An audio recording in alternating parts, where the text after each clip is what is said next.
सिंध के सीनियर वजीर शर्जील इनाम मेमन ने कहा है कि पाकिस्तानी कौम अपनी बहादुर अफवाज और सिक्योरिटी इदारों को खिराज अकीदत पेश करती है।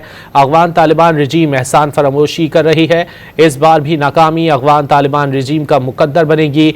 ऐसा सबक सिखाएंगे वो आइंदा पाकिस्तान को मैली आंख से नहीं देखेंगे। बहादुर अफवाज ने हर बार दुश्मन को मुंह तोड़ जवाब दिया है। सिंध के सीनियर वजीर शर्जील इनाम मेमन ने कहा है कि पाकिस्तानी कौम अपनी बहादुर अफवाज और सिक्योरिटी इदारों को खिराज अकीदत पेश करती है।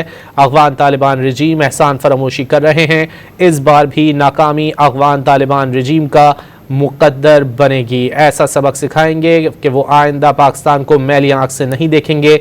बहादुर अफवाज ने हर बार दुश्मन को मुंह तोड़ जवाब दिया है। सिंध के सूबाई वजीर इत्तलात शर्जील इनाम मेमन की जानिब से कहा गया है कि पाकिस्तानी कौम अपनी बहादुर अफवाज और सिक्योरिटी इदारों को खिराज अकीदत पेश करती है।